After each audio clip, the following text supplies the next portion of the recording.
Oh,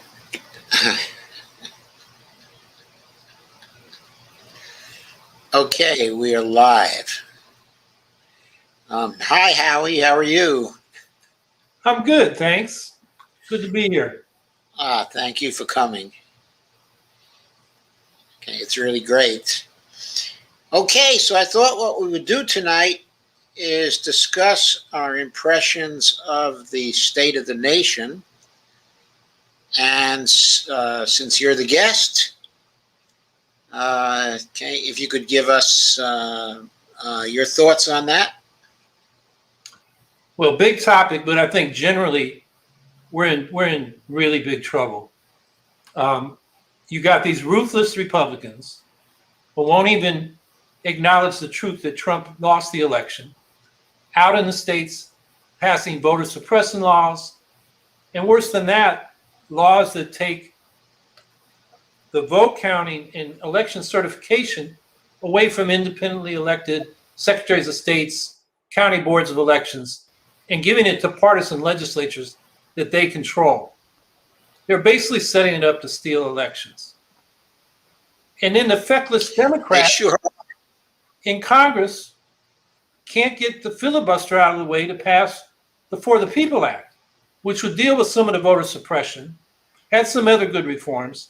Green Party was critical of their matching funds public campaign financing program because it basically excluded us.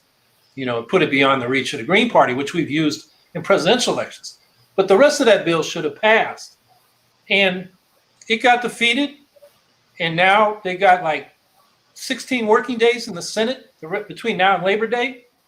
They're focused on infrastructure, getting a budget bill together, and dealing with the debt ceiling.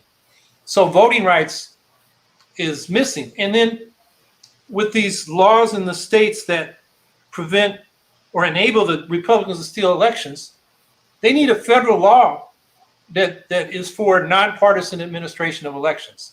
Oh, yeah. What other country that's a credible democracy in the world has the governing parties administering their own elections? That's what we've got in this crazy country.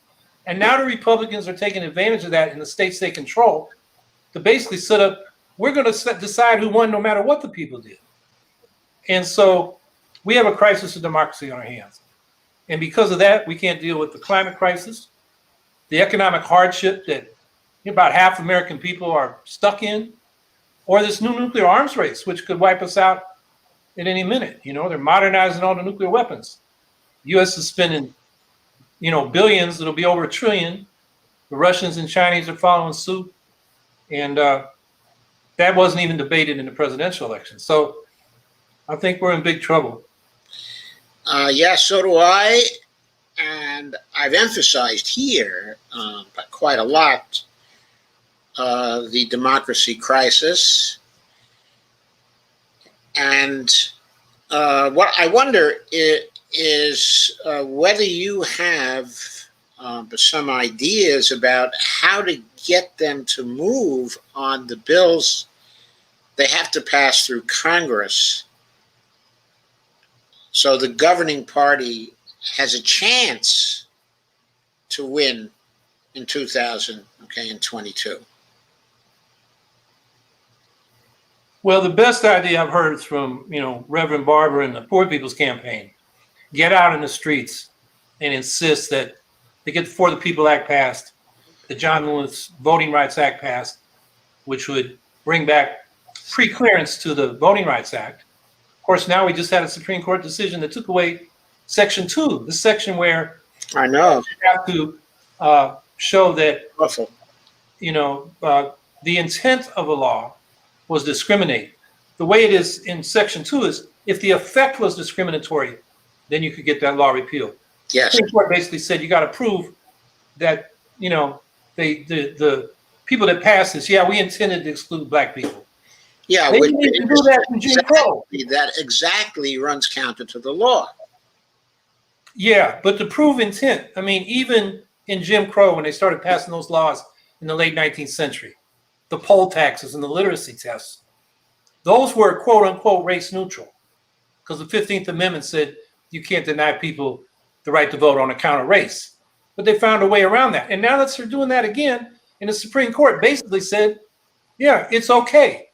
Similar to the decisions they made in the late 1800s, the Supreme Court did, that opened the door to Jim Crow. And so I think we got to get out in the streets and just raise this as an issue. I think the other thing, and this is what I'm optimistic about, is that electoral reform in the form of ranked choice voting is spreading. We got about 51 jurisdictions now. We went into the election in the fall. We got 5 more cities in the state of Alaska. Since then, we've got Burlington, Vermont, Austin, Texas, and 23 cities and towns, including Salt Lake City and Utah. So that is a movement. There are campaigns being organized in almost all the states. And we can do that at the local level, and then bring it up to the state level, and finally the federal level. And so with ranked choice voting, you rank your choice in order of preference. If your person, comes in 3rd out of 3, your vote goes to your second choice. So you can vote for a third-party candidate without worrying about the spoiler problem. Yeah, right. But can that have an impact by 2022? In some localities. No, 2022, just the partisan gerrymandering the Republicans can do is worth 15 or 20 seats. That's what I think. Democrats have a 4-seat margin. Right. They're going to have to get something done and convince the people they'd rather have Democrats than Republicans, which is going to be tough when your districts are gerrymandered. So that these aren't the exact figures, but because of the gerrymandering in Wisconsin, it's I think the Democrats got 54% of the statewide vote for the assembly, but only 38% of the seats. Yes, something like that. But what we can do if we go to proportional ranked choice voting, in other words, ranked choice voting from multi-member districts, we can eliminate gerrymandering, because within those multi-member districts, every party gets their fair share of representatives. So if you're a 20% party, you get 20% of the seats. Instead of what you got with single member plurality voting, it magnifies majorities.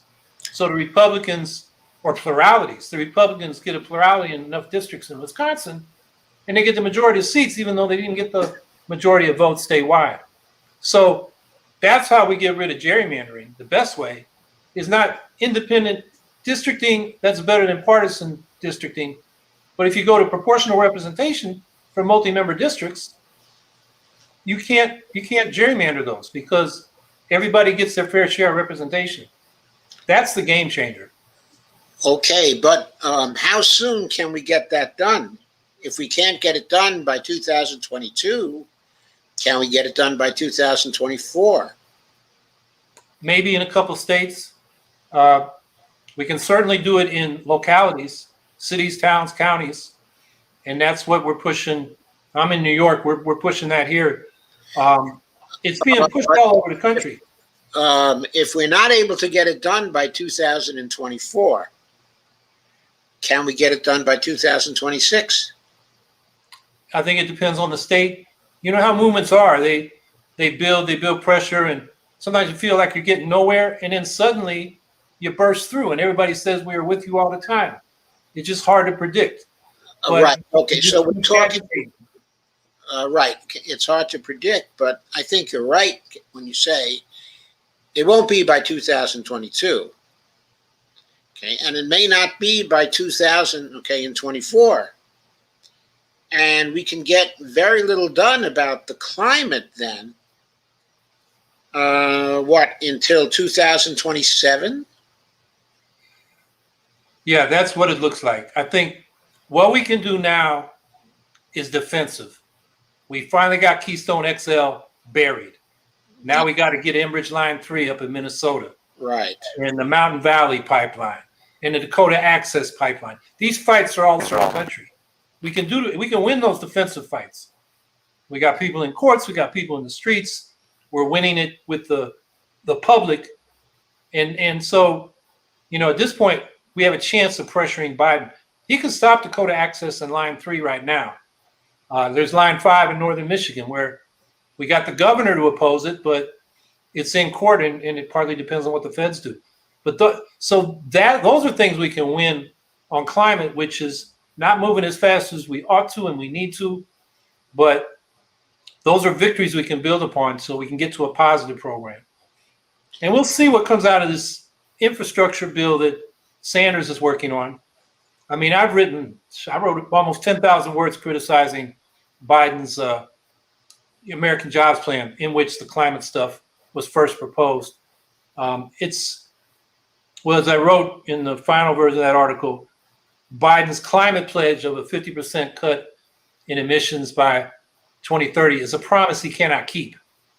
In American Jobs Plan, there's not the investments needed or the technology supported to do that. Yeah, sure.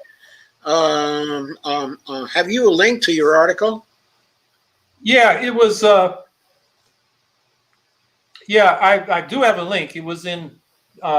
It's on my campaign website, HowieHawkins.us. It's on Solidarity webzine. That format, that's actually formatted a little easier to read. So just Google Solidarity webzine and then scroll down the articles. It was printed a couple weeks ago. Okay, great. So that's at HowieHawkins.us? Yeah. Okay, so if I put that link in the chat, that will take people there, right? That'll take people to the website, and then it would be under articles and op-eds.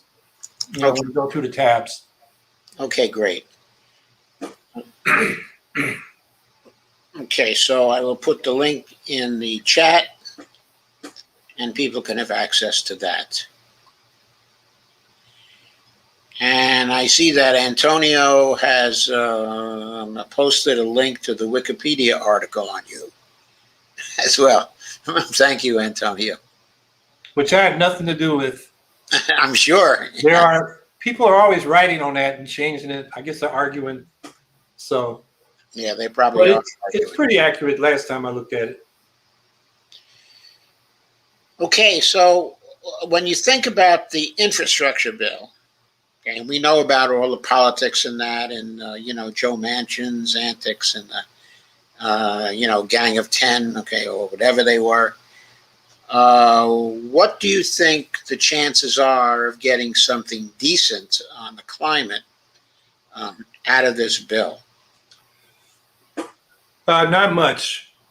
There'll be some things that will be helpful, but the basic approach, first of all of their approaches are fiscally conservative. It's pay as you go. Yep. So Biden picked his number based on how much he thought he could get from corporate tax raises, which the Republicans opposed and Manchin's not real happy about. So that limits what they can spend. When we need to spend the money now, we need to make that investment now, even if we have to borrow it, because it's more costly not to make the investment. Right. I completely agree. And I think that Biden has people in his ear who have been telling him he doesn't have to pay for things, doesn't have to worry about the pay-fors. What he has to worry about is spending what needs to be spent in order to get something done in that area. But he said doesn't seem to be listening to those voices in his ear. He still is listening to the other voices in his other ear telling him he's got to pay for things. So what are the chances that he's going to abandon that he's finally going to see that he has to just get something done, because then we're all done for, basically? I think he intellectually maybe understands it. The Stephanie Keltons of the world, their memos got in there. I don't know if they actually got to Biden, but he's stuck with the rules Congress set on budgeting, the pay-go rules. And he's less willing to fight that than he is the filibuster. So I just don't see that happening.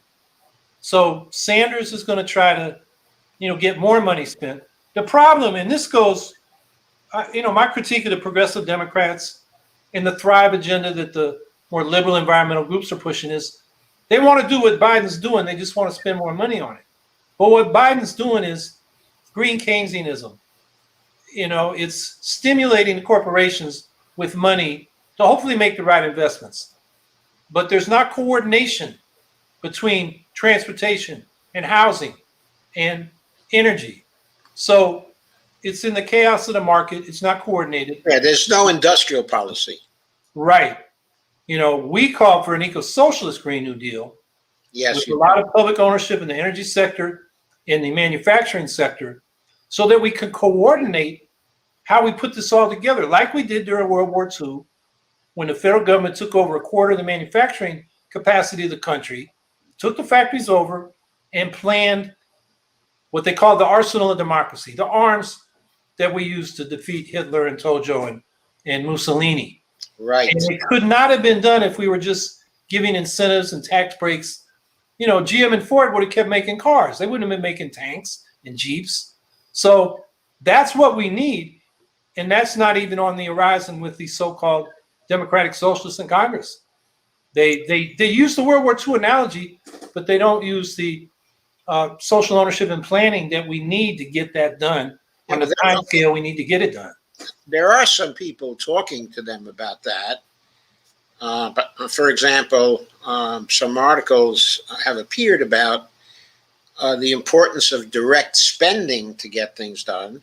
And some other articles have appeared about a national investment authority, which would have a structure similar to the structure of the Reconstruction Finance Corporation in Roosevelt's time.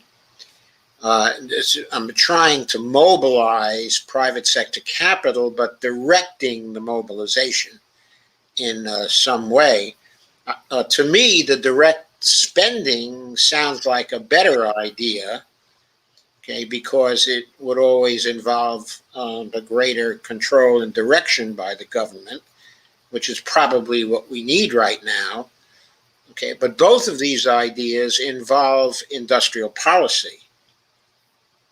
So I have the feeling those ideas are getting around, but I have no idea what's going on inside of the administration, how influential they are inside of the administration. Do you? No, from what I read in the press, Biden's, he's got his two tracks. One is try to do a bipartisan bill, so he said he can do what he said. He's bringing the country together. And of course, that bill is basically about privatizing public assets to pay for it. Not a good policy. No. And then you got the Sanders track, who's, every member of Congress, because both the Senate and the House, because the margins are so close, has the same leverage that Joe Manchin does.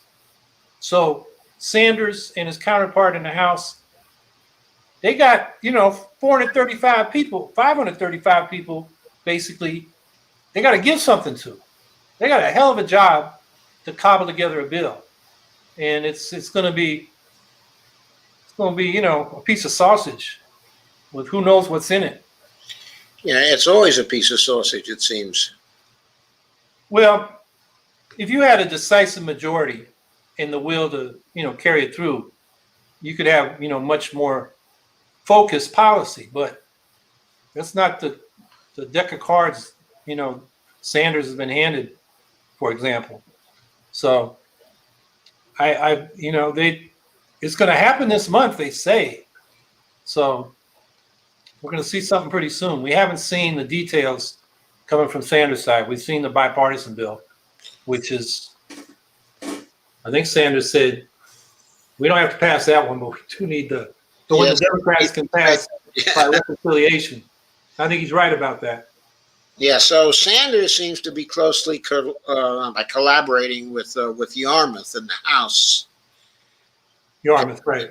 Right. And both have fairly general ideas about the use of MMT notions in terms of how you pay for things. However, the reconciliation bill still has to be deficit neutral, doesn't it? Yeah, that's the rules in Congress. I mean, everybody's talking about modern monetary theory, but is not policy, and it's not going to be in the next month. So it's going to be a pay-go bill. And so the debate is as much about what taxes are going to use to pay for it as what's in it. And that's kind of the limiting factor, which that's what I meant. You start with the fiscal conservatism of what Biden originally proposed. But then you got to look at what he actually proposed. Just take transportation, where he put a lot of money in for electric vehicles. And all he wants to do is swap out combustion engines for electric vehicles. I know. On a slow timeline. He says 500,000 public charging stations. Well, the people that have studied this say we need 8 million to go 100% electric vehicle. And then about 100 million home charging stations. So he's not putting out enough. He hasn't put a date for ending the sale of internal combustion engines, even though 2035, California, Massachusetts, and GM have set that date. If you did that date, you get to, you basically get all the gas guzzlers off the roads by 2050, which is his late date for so-called net zero. But, you know, he's not even pushing a date. So the other problem with that is we should be switching from so much dependence on personal cars to build out these electric vehicles. We're talking about enormous amounts of lithium, cobalt, copper, massive extraction, exploitation in the global south, most likely. Yes, of course. And maybe not even enough of those minerals, so that we're being very resource and energy inefficient. We need to design walkable communities, which gets back to mass transit, a public housing program where you can integrate the housing with the transit, zoning policies. We need, and this is something we can do at the grassroots, instead of having the private real estate industry and developers planning our communities and bringing proposals to planning boards that rubber stamp them. We need to do the development, the design ourselves, and then contract out with builders and, you know, bring in the tradespeople to get this stuff built. But right now, we've outsourced planning, and they've designed this sprawl, which is an ecological disaster as well as a social disaster. You know, if we have walkable communities where you can shop and work and reside, it brings people together and less, you know, isolation and alienation, safer communities. There's so much to say for it, along with the ecological reasons. Yes, I know. And there's nothing in what we've seen from anybody at, you know, the federal level that has a plan for that. And that's, so that what I'm saying is, even on its own terms, it can't fulfill what it says it wants to do with transportation, but it's doing the wrong thing. It says we're going to replace school buses, diesel with electric, but at the rate he's proposing, it'll take 480 years. Yeah. He wants to retrofit homes. At the rate he proposes, I think it's 540 years. I forget that number. That's all in my article, but this is just token gestures. It's not a serious plan.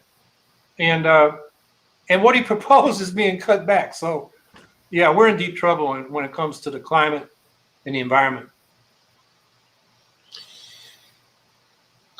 It seems like we're in more than deep trouble. I hate to put it, okay, in this way, but it seems that if really decisive action is delayed by another 6 to 8 years, that it's going to be too late to get us out of trouble. In fact, it probably already is, but certainly it'll be that much worse, okay, in another 6 to 8 years, don't you think? Yes. The longer we wait, the worse it's going to get. It's already, you know, we're already having trouble. You know, Miami just had this apartment building collapse. You know, Miami's going to be underwater pretty soon. Yeah, I know. You know, they're already talking. People in Florida are wondering if they should sell now, you know, before the water rises. And that's just one of many. There's 500 million people that are in danger of being flooded out of their homes around the world, you know, by 2050. We could think we have an immigration and refugee problem now. That's just going to get worse. Right. Wait until so we are adapting as well as trying to transform our civilization so it's has a sustainable energy and resource base. So wherever you are, you have choices, even if you're in a bad situation. It's just the longer we wait, the worse our choices are going to be. Yes. Yes, I see. So to look ahead a few years, what kinds of choices do you think we will have if we wait until 2027 or 2028 to do anything significant? Well, some cities are either going to have to relocate or, build, dikes like, they do in Holland. New York City's already planning some of that. I'm sure some other cities are. I mean, those are the kind of things we'll be facing. And it's hard to predict. I mean, who would have thought? Well, it was predicted, but we didn't know for sure with this speeded up warming of the Arctic and the jet stream that circles the Arctic starting to wobble. So you get the heat dome. You got, last week in the northwest part of the continent. And then you get these polar vortexes that put us in a deep freeze. Yes. I mean, when I was a UPS unloader in that warehouse, I got frostbite during one of those polar vortexes in one of my toes. It was just so cold. And that went on for like 6 weeks. And then some idiotic state senator here said, "What global warming?" So I wrote an op-ed explaining to him, that this jet stream's wobbling and we got this solar vortex. While we had the polar vortex, Alaska was having a heat wave because of the wobble in the jet stream. Okay, that's why not only get the heat dome, we get 118 degrees Fahrenheit in Siberia north of the Arctic Circle the week before. So that's climate chaos that some scientists said might happen. Well, now it's happening and we're dealing with it. So, and there's a story out, I think today, about off the coast of Canada, that heat wave wiped out a lot of marine life because it heated up the water too, and they couldn't survive. It's a real problem. Yeah, I think I saw that article. The mussels, it was tremendously devastating to mussels. I guess in that area. It was also off of British Columbia, wasn't it? Yeah. Yep. Which brings up the next question. How are people going to be able to survive the periodic heat waves? Well, one thing we need to do, we talked about retrofitting homes. We need to get off of oil and gas for heating and get to heat pumps, which use, geothermal heat, or you can do air heat pumps. They're basically like refrigerators. They push the hot air one way and the cold air the other way by electricity. And you want that electricity to be powered by clean renewables. So they work as well as air conditioning with much less energy. And once they're built, they're cheaper to operate. So what the federal government should be doing is financing that up front. And then by the savings on your electric bills and your fuel bills, you pay back what they spent on you. Or maybe they partly subsidize it. Yeah, we had a heat pump in our house way back in the 1970s and solar panels on the roof. And it was under Jimmy Carter's program, the tax breaks that he gave back then. Yeah, I was in a worker co-op. Smart idea. And the heat pumps worked just fine. And we really liked them.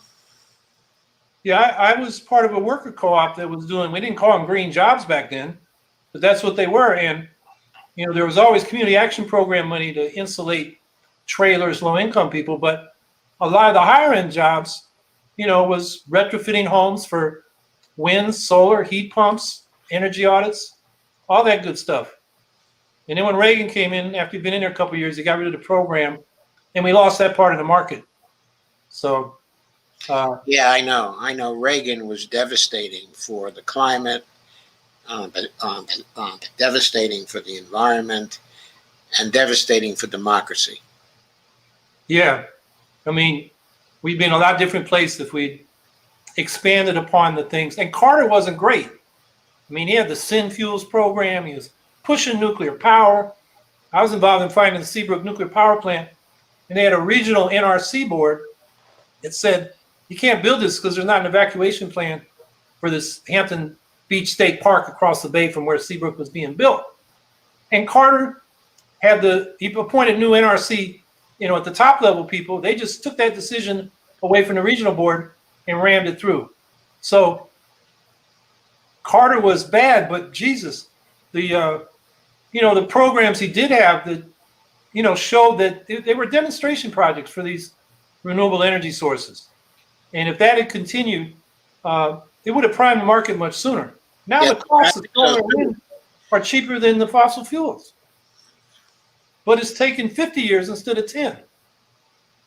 Yeah, we could have been there, I think, by 1990. Yeah. Yeah, it was really a blown opportunity. It was terrible. Yeah. And it affected our foreign policy too.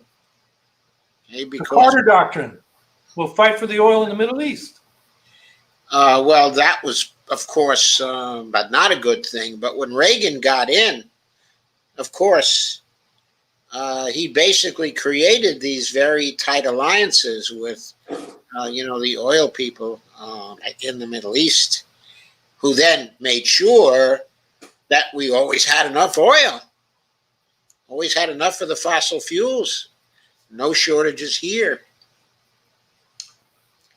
Yeah, it was terrible. It would have been good to have the shortages, because we might have done something about the shortages by going to alternative fuels. Yeah, Barry Commoner's Citizens Party platform had the answers back then, 1980. Yeah. People forget about that. The Citizens Party was considered by the European Greens to be our Green Party. And, he got blanked out. He came in fourth after Anderson, who was the split off from the Republicans, and Reagan still won. That was narrower. He won a landslide in 84. 80, he won despite Anderson's split. But Barry Commoner should have got more attention. At least his program should have back then. Yes, I certainly agree.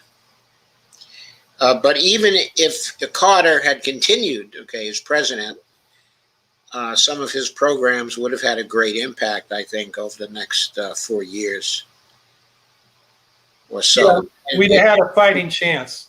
Yes, it was a different track.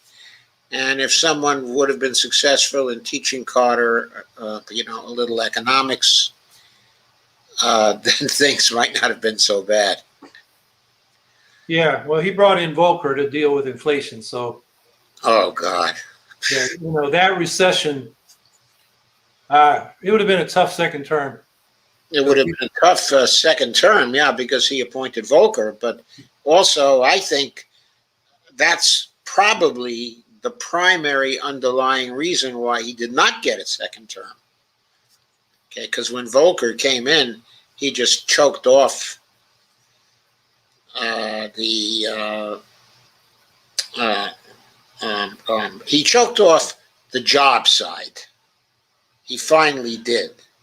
Yeah, but I think, Jimmy Carter really made the turn to the right to neoliberal, domestic austerity, tax cuts for the rich. The Humphrey Hawkins full employment bill was diluted down to nothing before Volcker even got there. So what we call Reaganism really got started under Jimmy Carter. The whole elite, the business elite, they had both parties, and they said, the New Deal is over. Now the New Deal is over, and they had the relaxation of the regulatory state. Yep. That started under Carter also. Yep, that was a real turning point. That was a turning point. It was a very important turning point. And of course, where did it get Jimmy Carter? It got him kicked out of the presidency. So he actually kind of deserved to be kicked out of the presidency because he did a lot of the wrong things. But in the area of environment, and solar and things like that, he was starting some new trends. that would have been extremely valuable, I think. But that, okay, is history now. Unfortunately, we can't go back and change anything about that. So we're still left with the problem of how do we get these people who have control to listen to people, to try to legislate for people and not for themselves, to really do very important things before it's too late to do them. Well, we need to be in the streets and on the ballots. If we're in the streets but not on the ballots, independent of the two parties, right? It's not. We're lobbying the Democrats basically on these demands from the street. And if they feel no threat from their left to lose votes to their left, they're basically going to just shrug us off. I think of like during the Iraq War, right? Right. Majority of Democrats gave Bush authorization to go into Iraq. And when we started the anti-war push, we could only count on 25 Democrats to be opposed. And we had a mass movement, all kinds of demonstrations. New York Times called us the world's second superpower. But we only got that up to 125 Democrats. That's as far as we could go. The rest of them voted with Republicans to go to war. That's because we didn't have an electoral option. Now we did. Ralph Nader ran. But the anti-war movement said their slogan was against the Bush agenda. Kerry's program was, I can fight the war better than Bush. I'm a military guy. Nader was for getting out of Iraq. Very different than what we did during Vietnam. During Vietnam, our slogan was out now. And we pressed that on both Nixon and Humphrey. And we pressed it on McCarthy and Kennedy when they were saying negotiations down in the Democratic primaries. We didn't say we're going with the lesser evil. We said out now. That was our demand. Yes. We put it on everybody. But as soon as you concede to the lesser evil, you're going to get the evil. And that's, so what I'm saying is we got to be in the streets to put pressure on them, but we also got to have an option on the ballot. Otherwise, we'll get taken for granted. I entirely agree. And I've also come around to the idea, okay, in recent months that the only other option on the ballot is your party.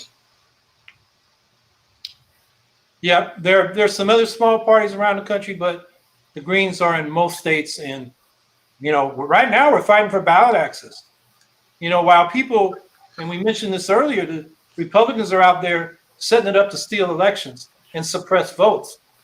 But the Democrats are suppressing the Green Party. I know they are. Party suppression is a form of voter suppression. It's certainly from exit polls in 2016 that 61% of Jill Stein's voters would have stayed home if she wasn't on the ballot. And for those that think she spoiled the election, you plug that number into Wisconsin and Pennsylvania and Michigan, and it wouldn't have changed the outcome. Yeah, still wins. So we got in New York, they tripled the requirements for us to keep the ballot, petition signatures to get back on the ballot. Nevada just passed a law making it harder, which Richard Winger at Ballot Access News, who's the authority on these things, said was aimed directly at the Green Party because they don't want us to get back on the ballot in Nevada. So they raised the standards in Arkansas. But the Arkansas Greens just completed their petition to get back on the ballot before the new law went into effect. So, the Greens are fighting back, but that's an issue too. I mean, I have another article that was just out in Counterpunch on July 2nd called Voting Rights Include the Right to Vote for Who You Want. So I talked about ballot access and also proportional representation. In our single member plurality system, most people don't get to vote for a representative that represents them because the plurality wins in these single member districts. And it's not only Greens and Libertarians and Socialists who might be running candidates who don't get anybody to represent them. It's the members of a major party that are a minority in that district. Most of our single member districts are uncompetitive. 90% of congressional districts, 95% of state legislative districts. They're effectively one party districts. And then the biggest block of voters in elections are the non-voters, because they know they can't change who represents them. You know, we say we have a competitive democracy. We don't. No, we didn't. These guys inherit their seats. They don't earn them. Yes, in fact, in some cases, that is literally the case. You know, for example, okay, with Lisa Murkowski, of course, is a good example of that. And also Congresswoman by Lucille Roybal Allard in the California 40th. I think she and her father have controlled that seat now for more than 50 years. Yeah. Just, it's a riot. No, you go around a lot of these districts, they're family dynasties. Yes, exactly. Family dynasties. It seems like the only thing we can do about that is simply decide to not vote for one of the major parties, to just make a mass decision that we're going to vote for third parties. But that will only help if third parties are on the ballot.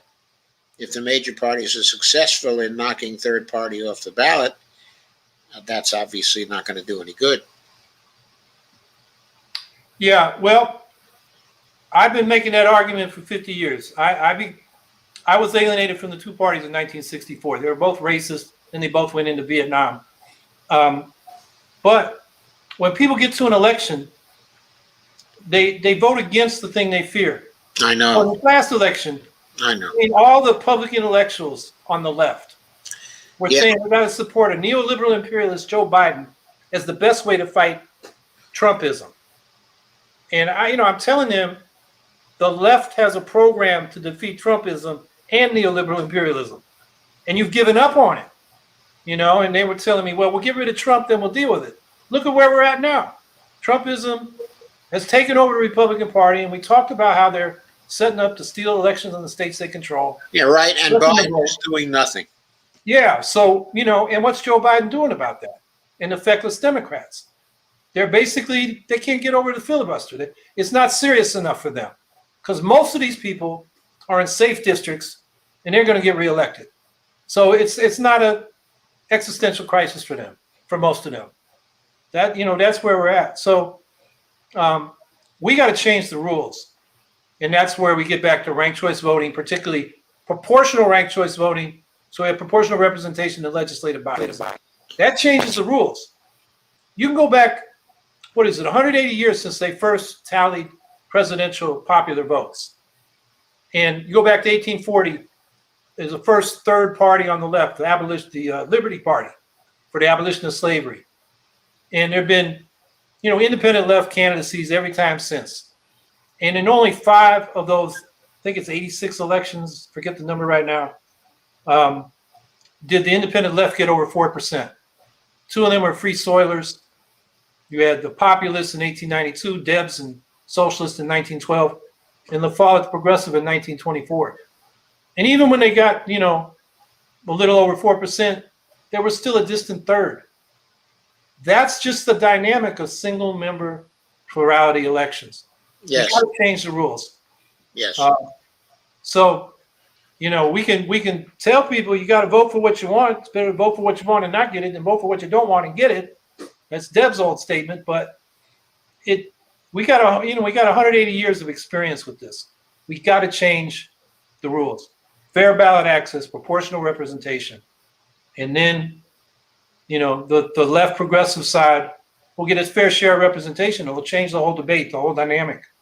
But can they stop us from changing the rules? Well, we're changing them. I think we talked about how much we've got ranked choice voting just in the last year. We have campaigns in 45 states. People are beginning to realize that we got to change what we're doing, or nothing's going to change. What do we do about the fact that, okay, let's say we change things with respect to the gerrymander Okay, so that is displaced by ranked choice voting. How do we stop the voter suppression? Well, that would be many of the measures in the For the People Act, which, but we can't seem to pass the For the People Act right now yeah, because of the filibuster. yeah. Well, that's where, being out in the streets, raising this, to a level of urgency is something we can do right now. The Democrats, basically, that bill's now become a messaging bill for 2022. And they better find a way to make that an issue with the American people, or they're going to get wiped out, just because of the gerrymandering the Republicans are going to be able to do.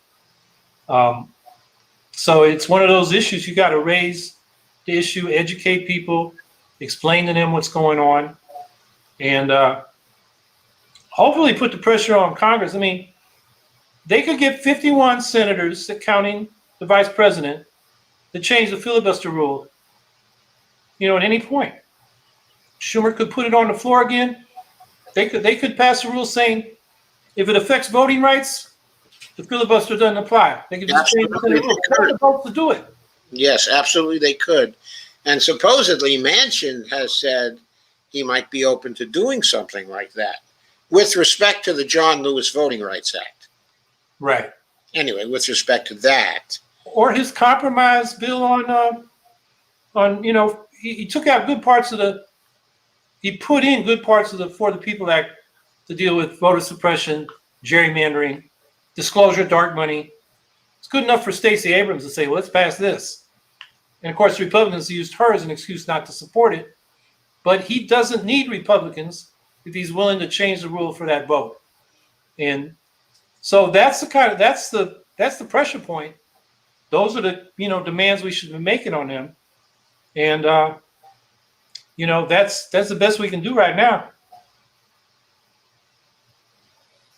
There was a bill recently introduced by Klobuchar and a few other people in the Senate to try to counter the latest thing the Republicans are doing in terms of trying to create a partisan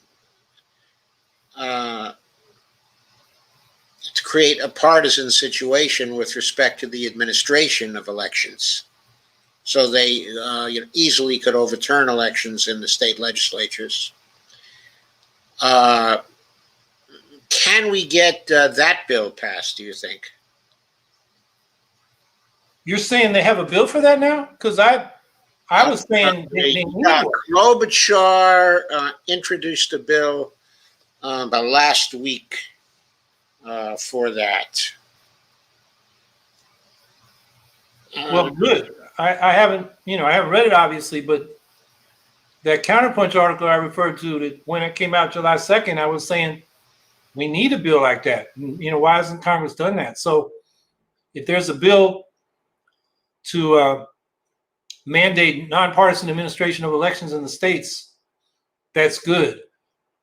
And it's clear in the Constitution Congress has the power to make those kind of federal regulations of the administration of elections in the states. The Constitution says the states administer the elections, but Congress can regulate that. And that's right. Republicans say it's a states' rights issue. That's nonsense. We had some interruptions in the stream. Okay, so but please repeat what you just said from about a minute ago to now. Okay, I said, I'm glad to hear that Klobuchar has put a bill in. About a week ago, I had that Counterpunch article, and one of the things I said was, we need one. So that's good. And I was just also noting that, Republicans say this is states' rights. Federal government can't tell us how to run our elections, but it's clear in the Constitution. States administer elections, but the Congress has the right to regulate how they're administered. So that is clear in the Constitution. Absolutely. Yeah. I cite the clause in the article. I can't remember right now, but it's in there for sure. It's real clear. Okay, there was an article, Truth Out, Sharon Zhang, on June 22nd. And the Democrats introduced a bill that by Tuesday in both houses. It's called it's called the Preventing Election Subversion Act of 2021. It was introduced by Warnock, by Klobuchar and Jeff Merkley, and the House by John Sarbanes, and also by Zoe Lofgren, of California. Okay, I missed that. I'm glad to hear that. Okay, so I'll put the link in the chat for you. Okay, so you can immediately pick up on that. Okay, it's coming. It'll be there in a second.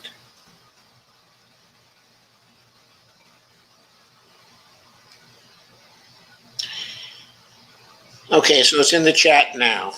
Okay. Okay, so you can reference it.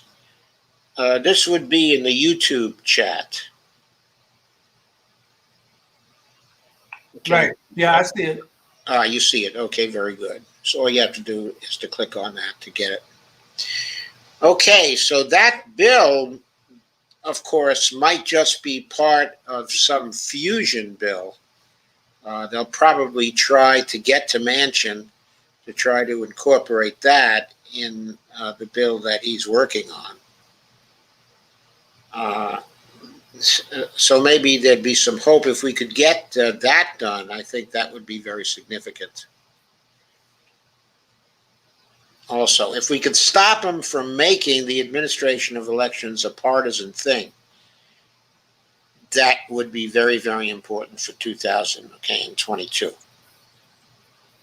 Oh, that would really change a lot, because, these boards of elections, in most states, they're bipartisan, and it's a patronage thing. It's one of the last little patronage things the parties have.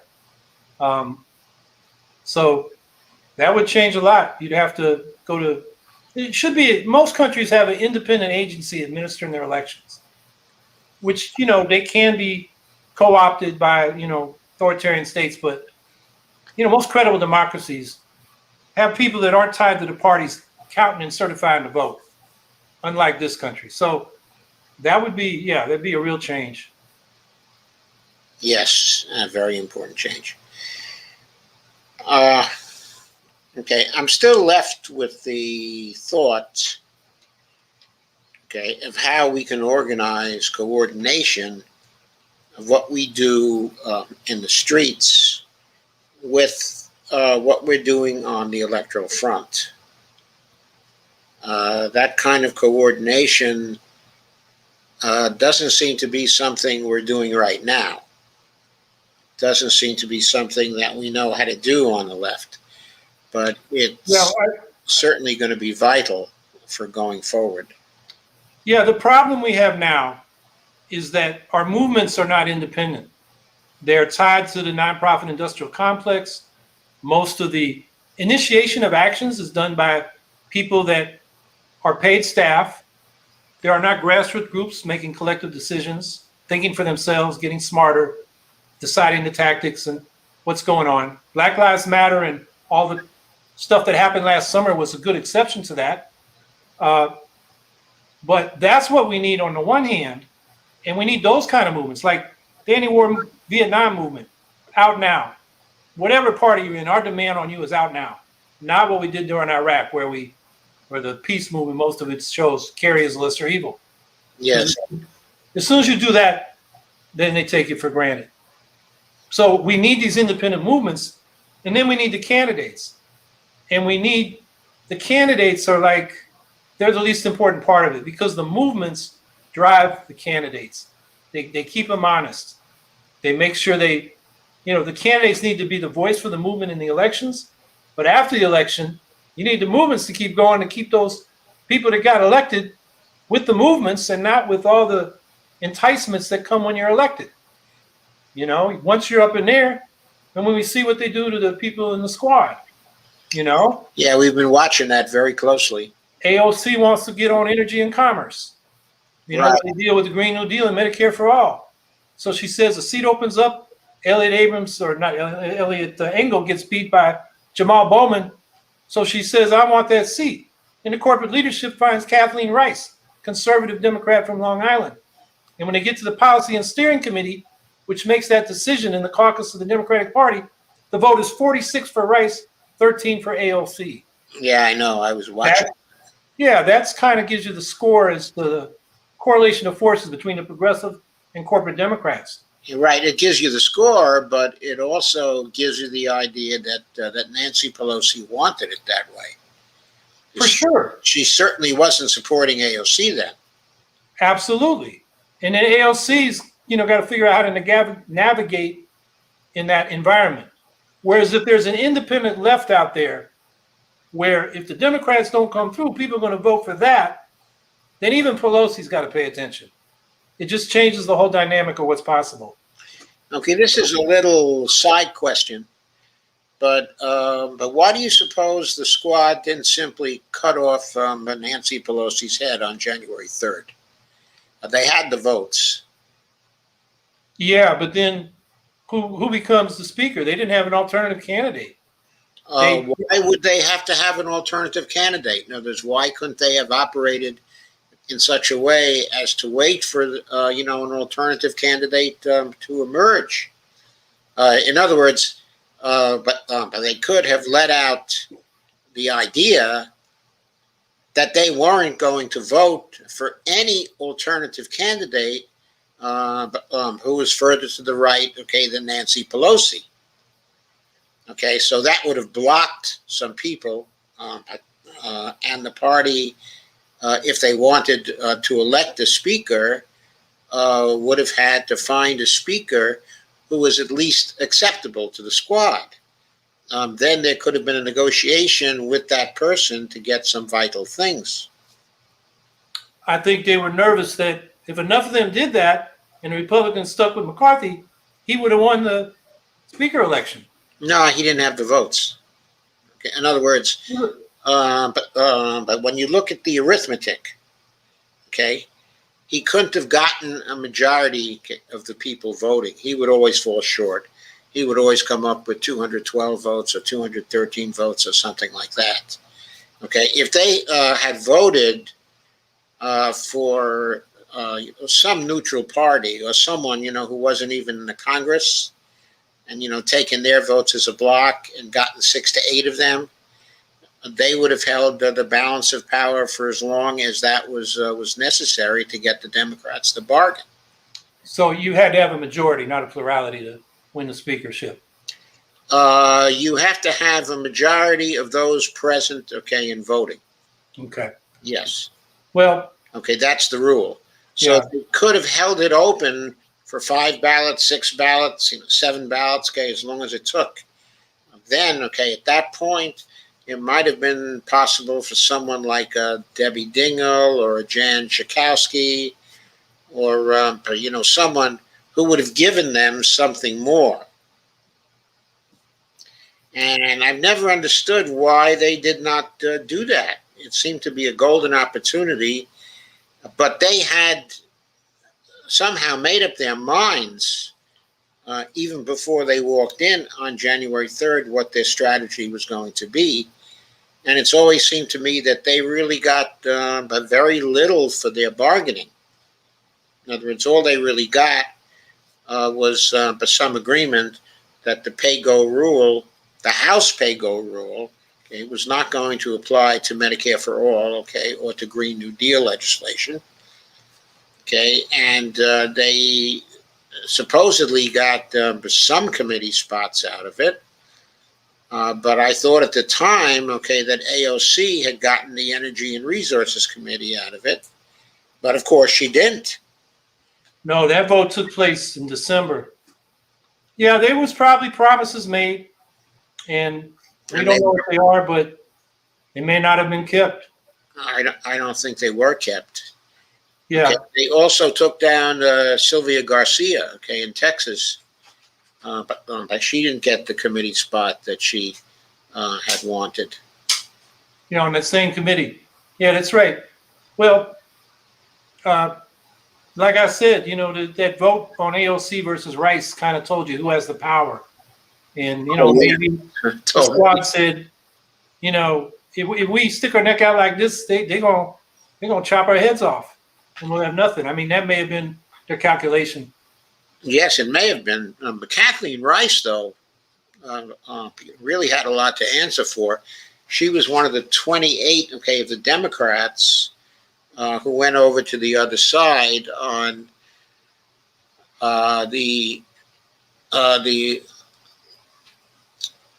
Authorization Act. What was it? The Trade Promotion Authority Act in 2015.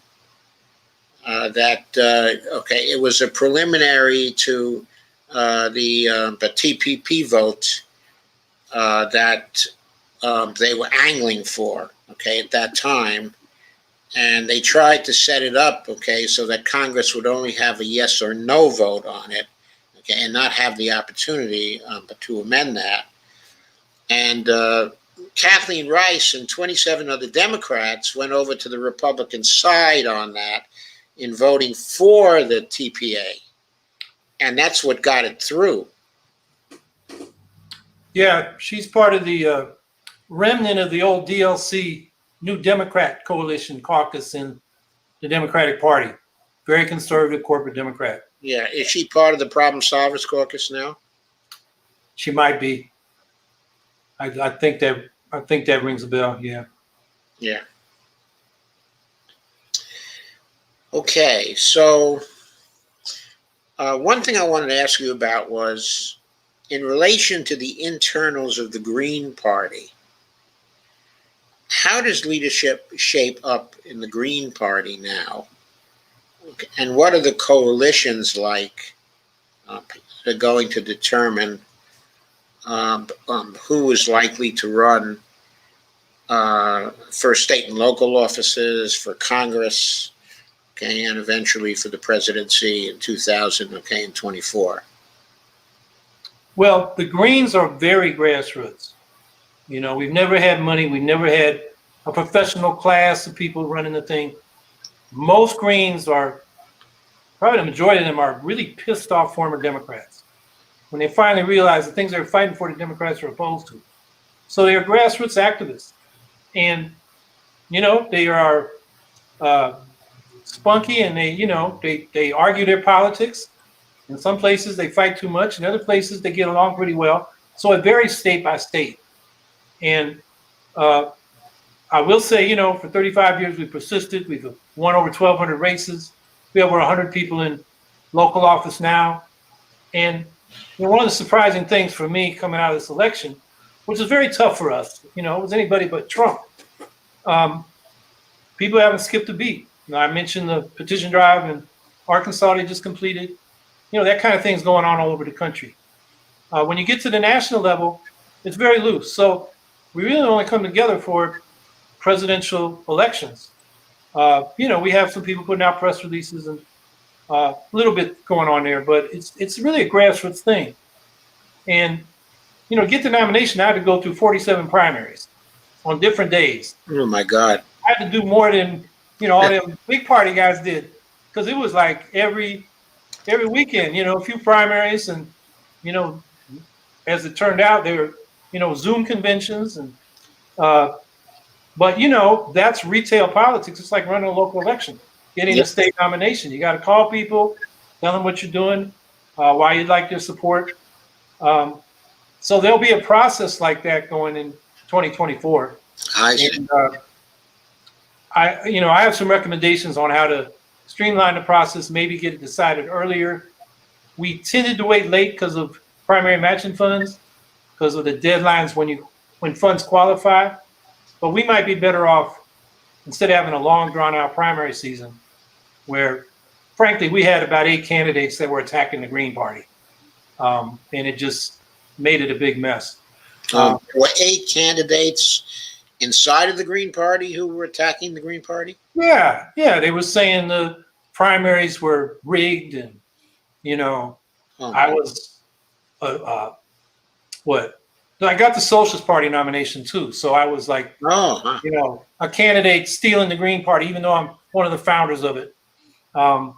Just a lot of nonsense, and people, they got forums. They didn't raise enough money to run for school board in a small town.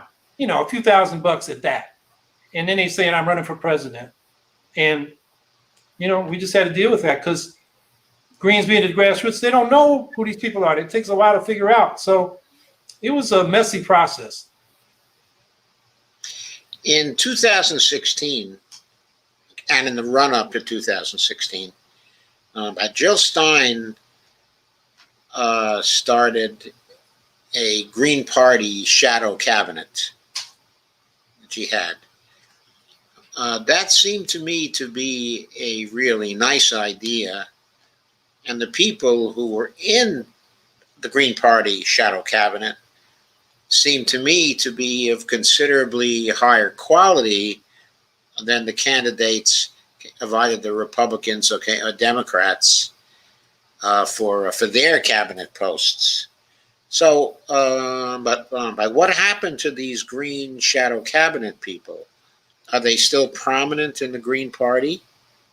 Is it possible that some of them will run in 2024?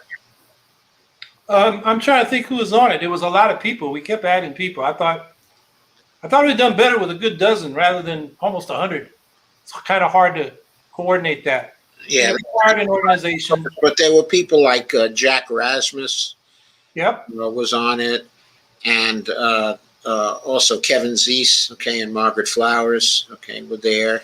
Well, yeah, they were part of my campaign. Kevin passed. He was my press secretary. In the middle of the campaign. But yes, I know he passed. That was really a terrible thing, I thought. Yeah. Yeah, most of those people we're still connected with. The logistics of maintaining that, it just couldn't be maintained as Jill got ready for the 2016 campaign, which she started in 2015. It was, a 2-year process. So, we did some publicity with the Green Shadow Cabinet, but we didn't take advantage of all the people we had. We just had so many people, and it really needed a staff and funding. And so the network there is still, exists, still informal. I work with a number of those people on a regular basis. So it's there. It's just not an ongoing project. It's a good idea. It'd be great if we had it. I've always thought if we could get it down to about a dozen people, and we're like a shadow cabinet in England, where the opposition party, your people are always commenting on what your counterpart's doing in the government. Yeah. That's a good project that, I'd like to see us be able to revive. But right now we're just fighting to get on the ballot, man. We got to raise in New York $200,000. We got to get 45,000 signatures in 42 days, starting middle of next April for 6 weeks. So that's a tall order. Yeah, it's now probably the hardest ballot to get on in the country, and that's in your progressive, overwhelmingly Democratic state of New York. That was passed, attached to the state budget when we were locked down in the COVID crisis, and it wiped out all the third parties. We got 4 ballot lines, but only 2 candidates. You got the Democrats, Working Families Party cross-endorses them. Republicans, Conservative Party cross-endorses them. So on the ballot, it looks like 4 parties, but then there are only 2 candidates. That's awful. Okay, so we've had a lot of comments, I think, here. So let me go down them and see if there are any questions that you'd like to answer. Sure. Okay. So Steve Wolfbrand says, Howie, you had the most charismatic person to run, Jesse Ventura, and you all didn't use him. But Jesse could have gotten into debates and destroyed the others, but you blew it. Have you any comment on that particular comment by Steve Wolfbrand? Yeah, Jesse didn't run.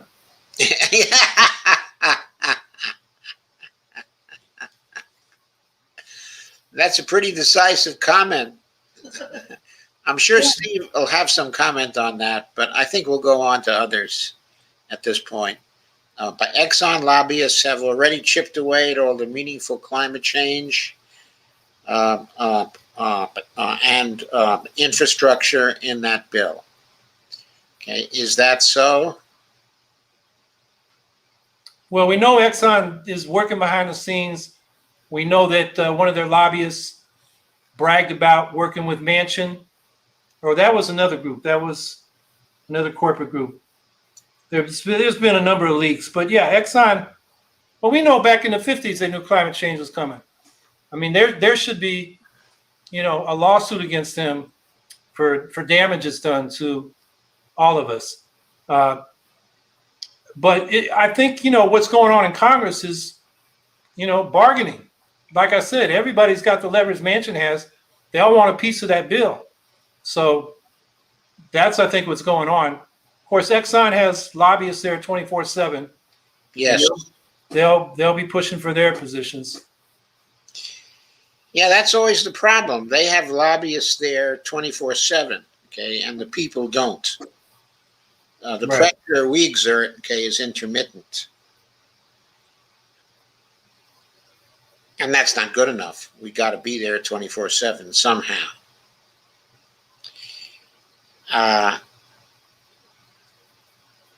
Okay, so Amber asks, that's what we need for the semiconductor industry, a partnership between public and private, because we're falling behind such a vital, a necessary resource.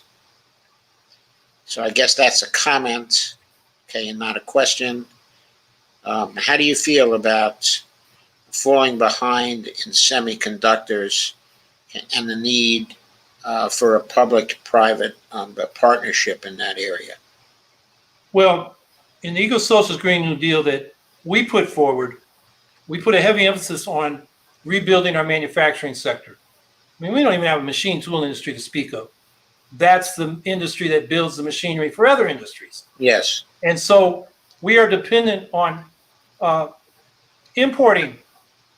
And it's really our companies doing the manufacturing in other countries. But we don't have it here. And semiconductors is one issue. Medicines is another. There's several supply issues there. So, as we, and then the other part of our emphasized in our Eco-Socialist Green New Deal was that we would devote $1 trillion a year to transferring this new green machinery for sustainable, clean energy production and manufacturing to the global south is payment of climate debt and basically an investment in the habitability of the planet for all of us. Because we think every region, continent-wide or semi-continent-wide, should have a diverse manufacturing and agricultural base. So they're independent of these imperialist powers that, where the North dominates the South, exploits them, extracts value, exports pollution, and the destruction of biodiversity so we can have all these consumer goods.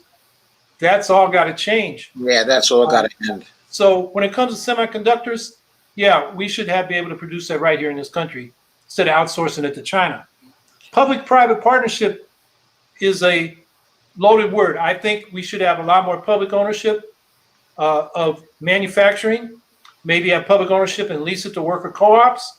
But public-private partnership usually means privatization, the PPPs, when we talk about it. That's what's in this bipartisan infrastructure bill. And that's not good because public assets become privatized and then the private owners squeeze us for all we're worth to use the infrastructure that ought to be public and commonly owned. Yeah, right. It's a lemon socialist idea, basically. What they do is they privatize the profits, okay, and they keep the losses public.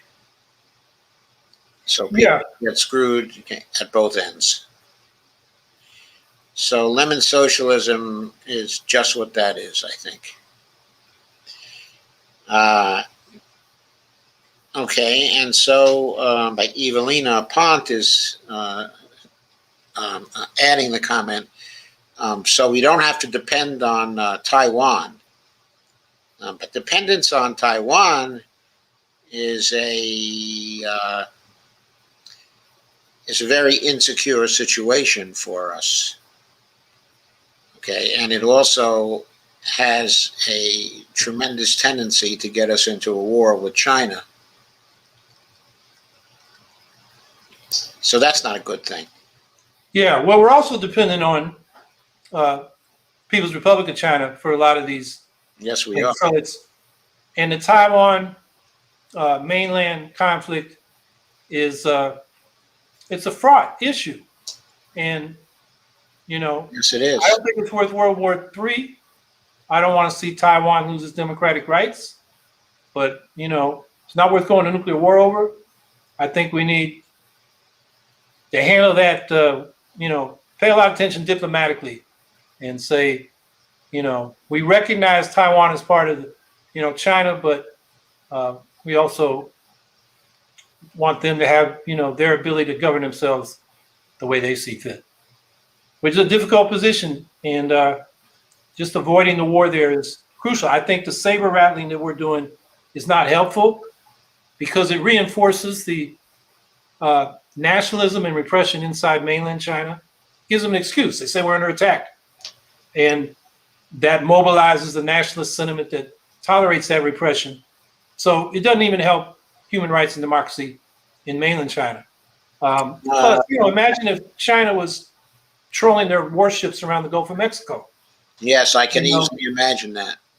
Yeah, so like it. It's not. I think we can have a constructive relationship with China.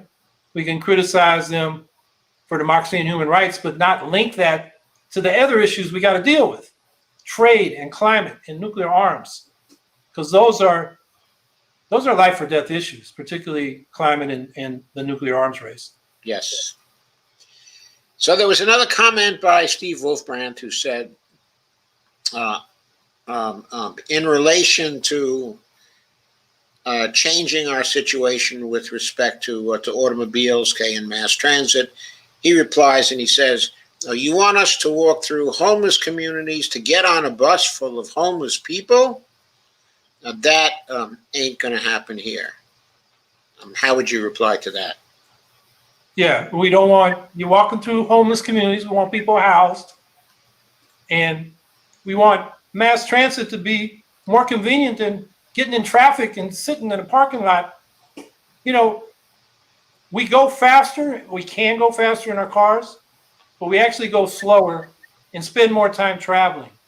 If we designed our communities where we could shop and live and work within walking or biking distance, we'd have a lot more time. And if you want to make a long distance trip, get in the car for that, or get in a high speed rail train. Lots of ways to travel. Right. And, we're not talking about walking through homeless communities to get on a bus. Come on now. Right, because we're going to provide the housing first, and so people won't have to walk through homeless communities, because there won't be any homeless communities anymore, Steve. I think that's the answer. Okay, so Amber says, here's my article on the semiconductor shortage, our national security and modern money, MMT. And she links to an article she wrote, which is a pretty good article, actually. I've read it. And so anyway, it's in the chat. Okay, it's Amber HK Grigo, and it was the timestamp on it is 9:25 p.m. So you can but take a look at that, Howie, at your leisure. Steve Wolfbrand says, I was a Green for a while. I even worked hard on the Kenneth Mejia campaign. Unfortunately, the Green Party will never be viable in this country. He says, sorry, Charlie. I mean, Howie. Steve, that may be true, but it also may be true that our only real choice to do anything about the climate emergency at this point, and we'll know more about that in the next 2-3 years or so. But our only choice to really do something about it might be a wholesale shift over to the Green Party. So it might be up to us to make it viable. But, it may not be viable now, but that's up to us too. It's up to our decision making. It's up to our organizing. It's up to our being willing to change and support something else. And I saw a comment in the chat about how we got to build from the bottom up. We need, instead of, over 100 people, we need thousands of people to start winning elections, the local level and the state level, eventually Congress as we go into the 2020s. That's how we build up. To the extent, in American history, it's tough because we have this single member plurality voting system where we have had success with third parties. Greenback Labor, People's Party, Socialist Party. Those are the ones that did the best. That's what they did. They started local, then they got in the state, and then they got into Congress. And we almost got that third party with the Socialist Party in the 19 teens. And then for a number of reasons, didn't succeed. But it showed a path forward. I would say, given the time constraints, we also got to push to change the electoral rules. So we get ranked choice voting in multi-member districts for legislative bodies, for proportional representation. Then we're going to get into the legislatures more quickly and more fairly. We'll get our proportional share, and that will change the whole debate, because the left will have its fair share of representation and power. Right now, we're marginalized by this single-member plurality voting system because people feel they got to vote for the lesser evil. They're not voting so much if they're progressive for the Democrats, they're voting against the extremist Republicans. That's right. If we stay in that dynamic, we're sunk. Okay, so Gregory Mallard says that mini split air condition units are very energy efficient.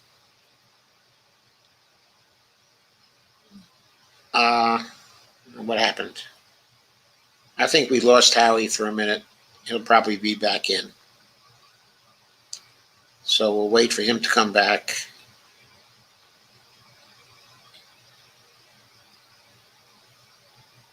Howie, if you can come back, please do. If he can see us, all he's got to do is click the link again. Looks like he's back. I'm adding him to the stream now. I don't know what happened. I think things are a little unstable tonight. I know there are storms in this area, and there may be storms all over right now. Yeah, there might have been a time limit on StreamYard there for a minute. I have to re-log in, but anyway, I'm back. A time limit? Why would there be a time limit on StreamYard? I don't know. There's time limits on some Zoom calls. I'm just assuming. I don't know. Right. On StreamYard, my typical stream is 2 hours, 2 hours, 11 minutes, things like that. I've had 3 hour, 3.5 hour streams on this, and there's no problem. They can be long, and I usually go on for quite a long time. I go over a lot of articles. There's a lot of commentary. And then I go through all the comments and take discussion. So these are long streams, which is one reason why it's called the in-depth show. Okay. So there's that. So, the comment was about mini split air conditioning units and that they are energy efficient. Have you heard of those? I'm not even sure what Greg is talking about. I haven't heard that term. The air conditioners have got more efficient. I don't think they're as efficient as heat pumps in terms of electricity. But if they're efficient as a heat pump, fine. But heat pumps, particularly for heating in winter, but they're great for cooling in the summer. I mean, this is a technology that's not that complicated. It's been around for about 200 years now, when they first figured out refrigeration. So it just needs to be applied. It seems to me that it might be even more efficient if it gets really, really hot. Yeah, you mean the heat pumps? Yeah, the heat pump. Yeah. Yep, because they don't have to work as hard to get the cool, because they already are drawing on it. If they're, especially if they're a earth-based heat pump. Yeah, so they might actually work best if we have temperatures of 115 degrees Fahrenheit or 120 degrees Fahrenheit. Yeah, and you go down 10 feet and it's 60 degrees. You know. Yeah. So So that would work really well. you're starting way ahead of the air conditioner when it comes to cooling. Yeah.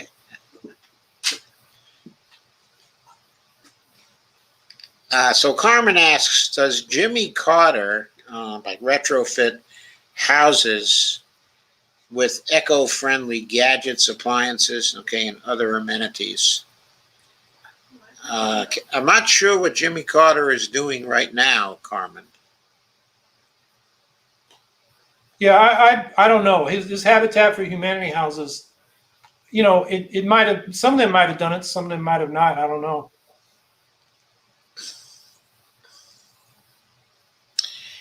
Okay, Amber says the Hanford nuclear power plant in my hometown is leaking, and now they're talking about trying to build another one. Any comment on that, Howie? Yeah, nuclear power is insane. That's another thing too. It's insane. When that condo collapsed down there in Florida, that is younger than most of our nuclear power plants, which are designed to last 40 years. And the NRC has been extending their licenses. NRC is supposed to be Nuclear Regulatory Commission. I call it the Nuclear Rubber Stamp Commission, because these operators are coming in wanting 60 years. Some of them have got 80 years.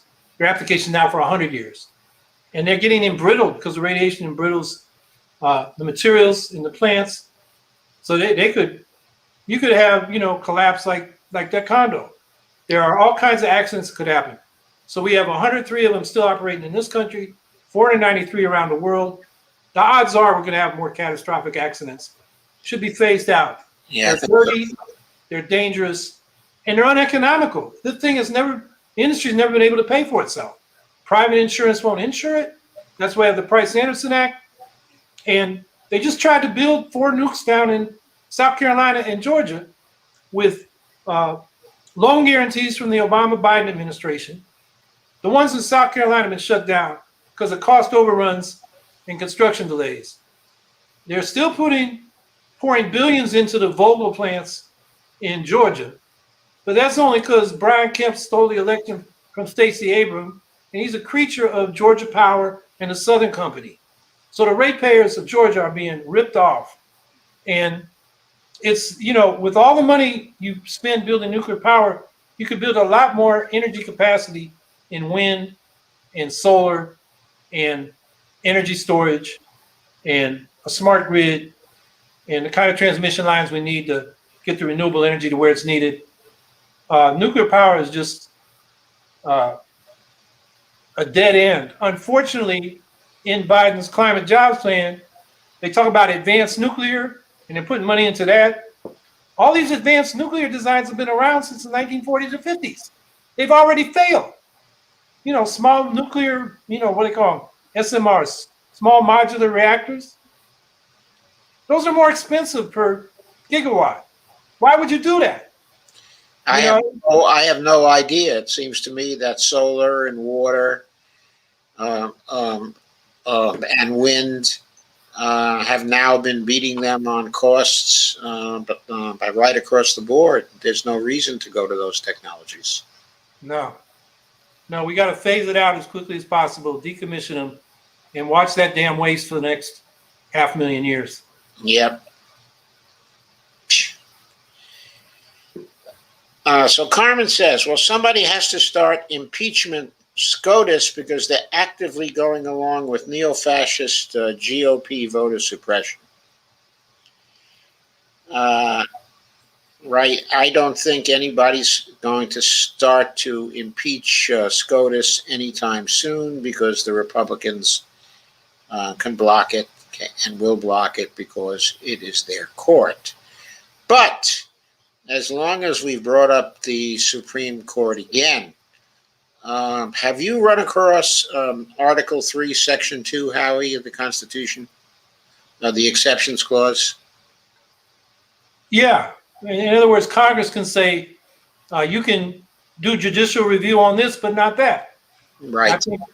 I think that should be pursued. I also think term limits, 18-year limits. That means every 2 years you'd have a rotation off, and every president would get 2 appointments. Okay, to stick with Article 3, Section 2 for a second. Sure.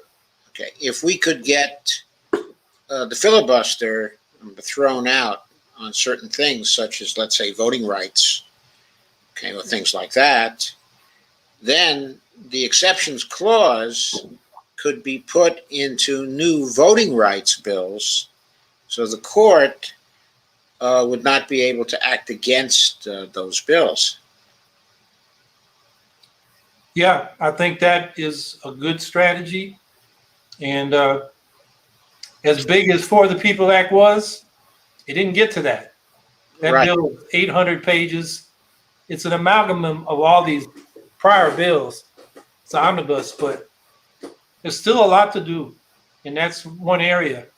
You know, the idea of limiting or eliminating judicial review has been a longstanding demand on the left, or it was. You know, the old Socialist Party, you know, they wanted to eliminate that. They also wanted to abolish the Senate, which is a hell of a thing to do through constitutional channels. It's very difficult. But, you know, those are the kind of debates about democracy and democratic rights that we should be having. Exactly, especially these days. But Greg Mallett said Brian Kemp blocked our efforts to get Jill Stein on the ballot in 2016. In Georgia, this is. That's where Greg Mallard is from. So he just was commenting on that, that Jill would have gotten on the ballot in 2016 except for Kemp. So he's been a problem right along for a long time. Which busts the myth that, you know, the Republicans support the Green Party. Yeah, there's stuff that goes on behind the scenes. You know, there was articles, they were posed as scandals. Republican petitioners, paid petitioners, collected signatures for Jill Stein in 2016 and me in 2020. And they have their reasons for that. They do that. We didn't know they did it. They just did it. You know, when I was asked by the New York Times and Washington Post what I thought about that, I said, it's like that scene in Casablanca where the crooked cop says, I'm shocked, there's gambling going on in here. And then he gets his payment from, you know, his earnings. Yes, I know. Like, this isn't news. This is the kind of games people play. But on the other hand, Kemp in Georgia said, you know, even if the Greens might take votes from the Democrats, I don't want them on the ballot. So, you know, that's just a irony there. Yes, it is. Okay, it is an irony. And it was the Claude Rains, of course, playing the cop, and Humphrey Bogart playing Rick. Rick, right. Mr. Rick, yes. Yeah. Okay, Steve Wolfbrand again. He says, I don't mean to insult your guest, Doc. He's a nice man. Also a very, very knowledgeable man, Steve. But the Greens make awful decisions, and their upper echelon is not open to new ideas, okay, or new people. So I thought I would give you a chance to answer that. I'm not even sure who the upper echelon is. We're so grassroots. You know, we have a steering committee, but, you know, they sort of administer what little funds we have and, you know, keep the thing functioning, but they don't decide for the rest of us. The Greens are very feisty, you know, very grassroots, and they make up their own minds. So if you want to get something, the Greens to, you know, adopt a new idea, you got to persuade them from the bottom up. You don't go to our leader and say, this is what we need to do. It doesn't work that way. It's a democracy. So, Steve, I think there's your answer. What you need to do is to get active in the Green Party and start working from the bottom up, because that's the way you'd get some change in the Green Party. Okay, we'll see what Steve has to say about that. He might come in with another comment later on.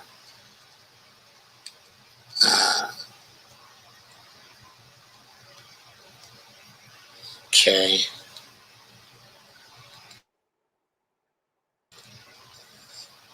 Steve has another question, but I'm not going to ask that one of you because okay, I'm not sure that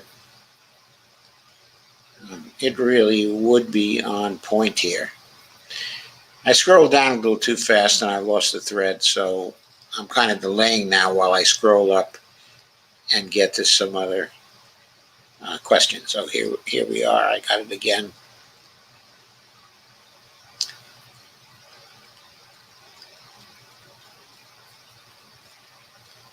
Okay, there's a lot of talk that's going on here that's not really on subjects we were talking about.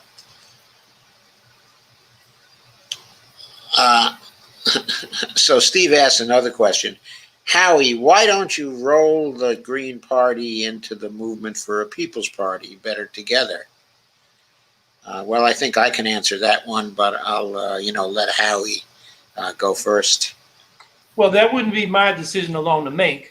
We did reach out to Nick Branya back spring of 2019, see how we might could work together. He didn't want to work together. He had a convention, didn't want us there. I'm open to working with those people. I know the people in New York. I hope we can work together on this, getting the left back on the ballot in New York in 2022. But it's more complicated than just me, saying the Green Party do this. I got to persuade them. I lose a lot of votes when we have state committee meetings. So it's a democracy. It's not just, your leader telling us what to do. So I think, the Greens should be open to anybody interested in independent left politics and how we can work together. And then, then making that happen is, just real politics, talking it through, seeing what we can do, and if we can come to a meeting of the minds. Right. Okay. So my answer is that based on what I've heard, okay, of what's going on, okay, at MPP, they're having some organizational problems at the central level. That at that level, okay, where Nick is, they haven't really incorporated yet. So they formally don't have a party. And some questions seem to have arisen about the handling of finances and that sort, okay, of structure. So I'm not sure that the MPP, okay, is ready to collaborate with some other party yet. It seems to me it has to get its house in order first. Anyway, that's my answer to it. Yeah, but I would say there are people interested in the MPP who are, doing their thing in their states, and they don't have to wait for, the national stuff to straighten out. To, I'm just thinking of New York, working with the Greens.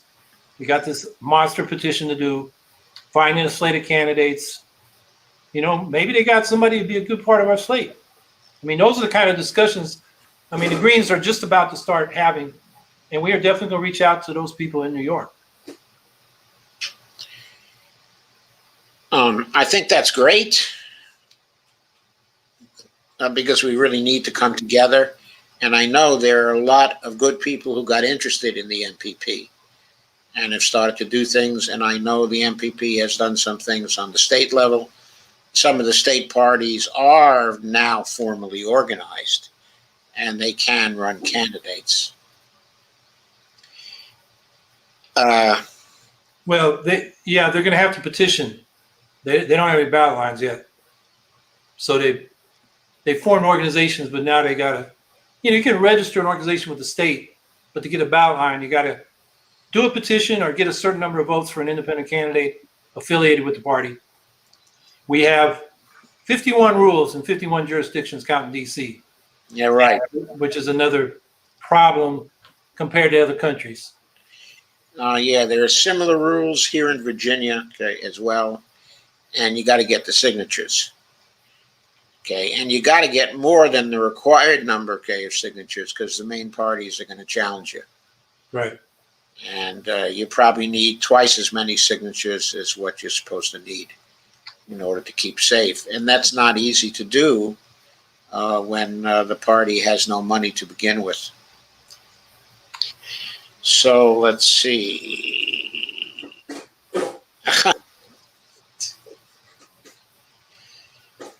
Okay, Steve is hung up on Jesse running.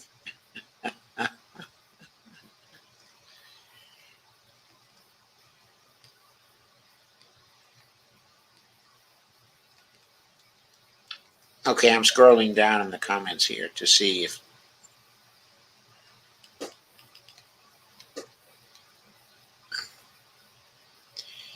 And Carmen Muniz says, Mr. Hawkins, how would you convince the public to get vaccinated en masse? So, Howie, how would you do that? Well, showing that people that got vaccinated aren't getting sick, or some they have breakthrough infections, but they don't get as sick. And just, say, you want to be sick or not. There's a lot of irrationalism out there. There is. Trump won the election. There's no climate change. COVID is a hoax. Yeah. People are dying all over the place. A big problem we've got is that our media universe is bifurcated, so people are listening to different sources, and a lot of people they're confused, so they don't trust anybody. When the what's it called, the Bulletin of the Atomic Scientists moved their doomsday clock the closest it's ever been to midnight. They said climate is an issue, the new nuclear arms race is an issue, and they said the third issue was publics are so confused because of disinformation that they can't come together and make demands on their governments to do the things need to be done about climate and the arms race. Yes. That is a huge problem. So while I'm saying I will make rational arguments to people to get the vaccination, some people are not open to rational arguments. They are clinging to these conspiracy fantasies as a simple explanation. There's some evil group out there, and they're behind the vaccines, and so it's a very tough problem. But the best I can say is, just give people the facts and, try to get them to pay attention. And and then but in the longer term, we've got to, on media reform, we haven't talked about that, but I think we need public subsidies of independent investigative journalism. It's not state media, it's not private enterprise, it's publicly supported media where the boards that allocate the funds and oversee these operations are selected by lot, like juries. So you get a true representation of the people without politics or the state influencing it. So then the media can really be independent. I think we got to start doing that, particularly could start with local newspapers, get them back. I mean, there's so many places now, nobody knows what's going on in City Hall because nobody's reporting on it. Yes. And same with, and then we got to break up the cross ownership of different formats, the monopolization and local communities of the media. Clear Channels has, a couple thousand radio stations around the country. There shouldn't be that kind of control. And then they'll own, they'll own the R&B station, the all news talk station, the country western station, the pop station, and of course they have their political viewpoint. So, there's a lot to do with media reform so that people can actually find out what's going on. And then you got the social media platforms. The Attorney General of Ohio just had an op-ed in the New York Times saying Google should be considered a common carrier and regulated that way. Yeah, I think so too. Yeah, some of these things are natural monopolies. They should be publicly owned utilities because in these networks, once a certain critical mass of people get on them, everybody wants to be on them because that's where everybody is and that's where all the information is. That's with Google, that's with Amazon, Twitter, Facebook. Yeah, sure. It's a network effect. And so they are common carriers and they should be regulated that way. How can we get the press to stop acting like they're stenographers for the administration? Well, more diversity in the press so that you don't have 5 or 6 giant corporations controlling all the media tied in with corporate America and the establishment, which includes the the White House. So I think that's the answer. You just need independent media, crusading media. Right now, the media that survived are the Washington Post, New York Times, very rich, corporate-oriented institutions, and where's I.F. Stone when you need him? Yeah. We need more people like him. Yeah, I guess if we're looking for an I.F. Stone, that's kind of like a Glenn Greenwald today, somebody like that. Okay, is probably the closest thing, or maybe Max Blumenthal.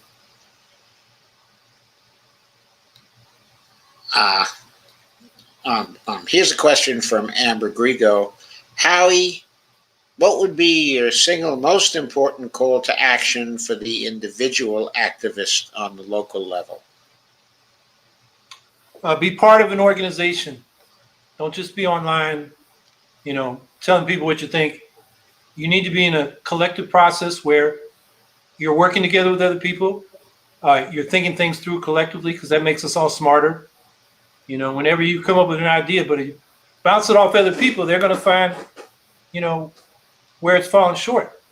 And then we all become better speakers and writers when we do stuff together. So I think you really got to be part of an organization. And I would say that's a political party. That's what's missing in this country. We have all kinds of single issue groups and they're competing for time, money, and attention. But what a party does is it provides a common platform in a way for different issues and constituencies to relate, strategize together so everybody's interests are taken care of. And we don't have that in the Democratic and Republican parties. They're not parties like we think of parties in other countries where you have local branches. You got an issue, you go talk to your local party chapter. What are we going to do about this problem? They don't have that in the Democratic and Republican parties. They got committees which have formal positions. Mostly they deal with nominations, and then they mobilize to get petitions and get the vote out. But they're not where you go to talk policy. How many state and local Democratic and Republican parties even have platforms? Now the National Republican Party doesn't even have a platform. They just say whatever Trump says. So that's what's missing. We need to rebuild civic life, and I think, a mass-based progressive party is where we can begin to do that. So I think be part of an organization, preferably a political party, but any kind of organization. If it's an issue you're concerned about, like climate, and you're involved in a group, that's good. Just don't go solo. I think that's the advice I give to people, because when we work together, we get smarter, we get better, and we got to be smart to beat the establishment. Okay, so Greg Mallard has made a definitive statement. He says that mini split air conditioners are far more efficient than heat pumps. I think that Greg is fairly knowledgeable about that kind of thing. If you could amplify and provide some more information, Greg, some articles to go to, I think that would be helpful. He says, I live 30 minutes from plant, a Vogue tie in Georgia, Howie. That Yeah, might, the Vogel plant that I referred to. There are two nukes there. They're building two more. It's well, that's a scandal. it's what? But that's a scandal. Yeah, it's a lot of money for uncertain result. Yeah, not just an uncertain result, probably for a very bad result. I mean, whether they're actually going to complete it and it'll go online. They just keep pouring money into it, and the deadline keeps getting pushed out. It's ridiculous.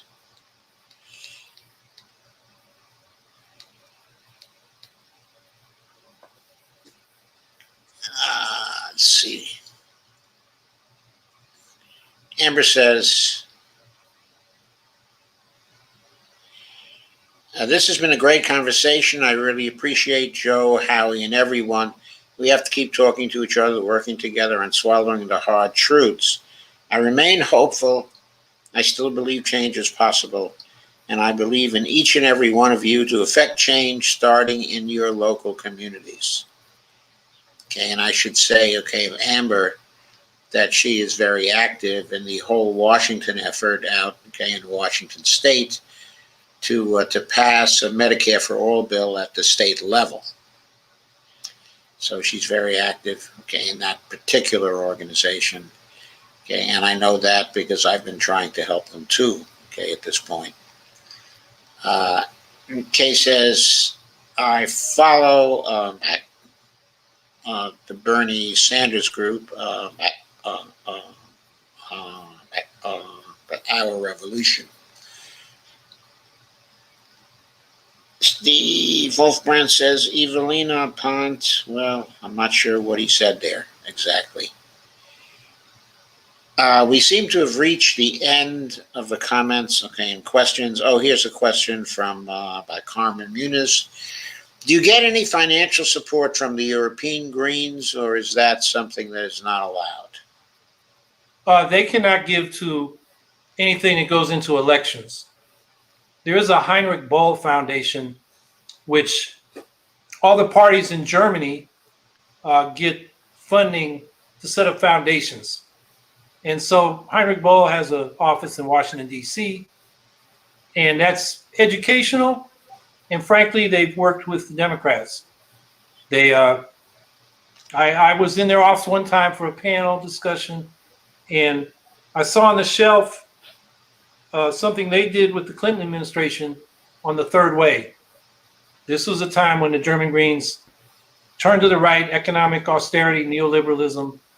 At the same time, they went into the Balkan Wars, and got a lot of criticism from us in the American Greens for that.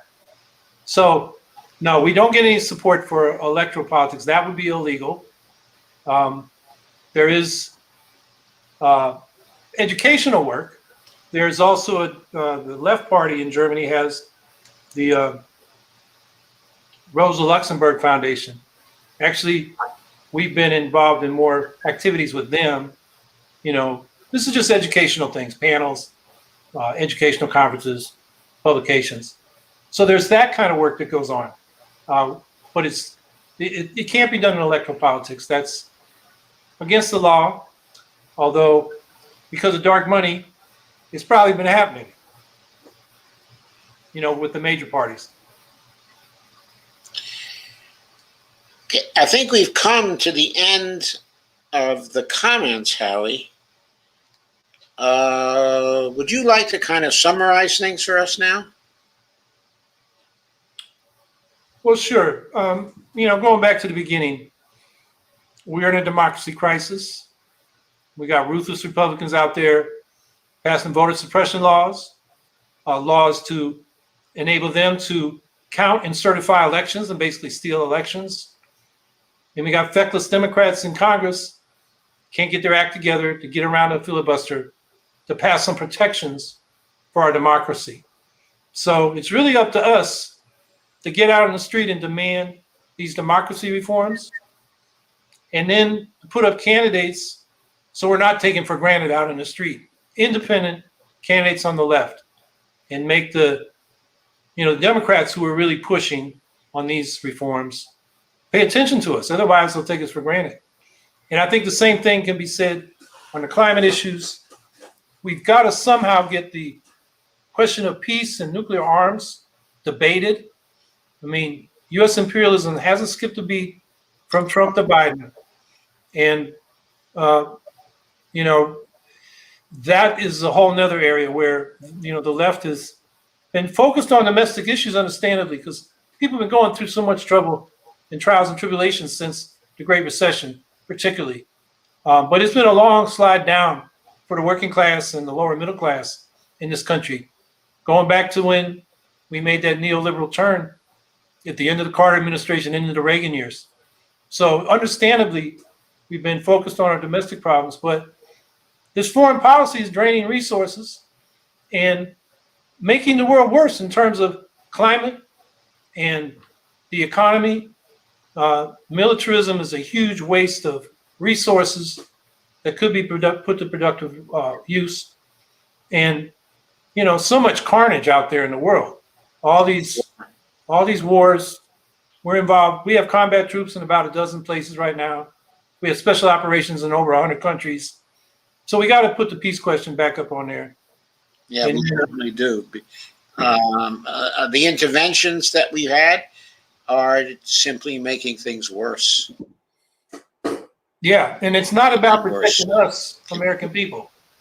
It's about corporate interests abroad and the military-industrial complex that, they make money off of selling arms, blowing things up, and building more arms to blow more things up. So it's not helping most of us. Yes, it certainly is. Okay, thank you, Howie. This has really been great. We covered so many areas. It was really astonishing. You have a great base of knowledge, and you always answer directly and in a very honest way, I think. So thank you very much for coming. Well, thank you for having me. I try to answer straight, and hopefully it was helpful for folks. Yes, I think it was. It was helpful for me, and I think it was helpful. I'm seeing the comments, and I think people are quite impressed with the precision of your replies and the openness, of your replies to questions as well. So thank you very much, and good night. Okay, and I hope to have you back soon. Yeah, I'd be happy to come back. Okay, thanks a lot, Howie. All right, have a good evening. Okay, you too.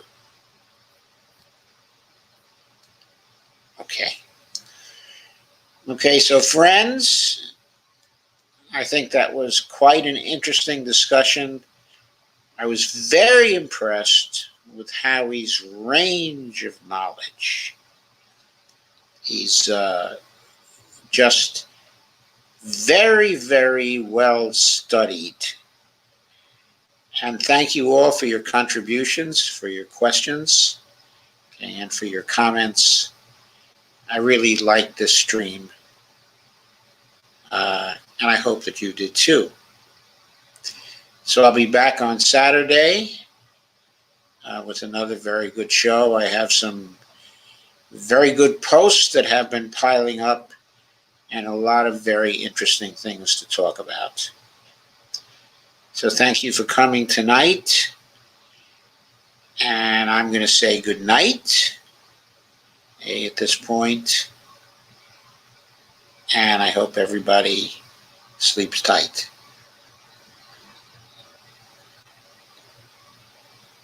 So long until Saturday.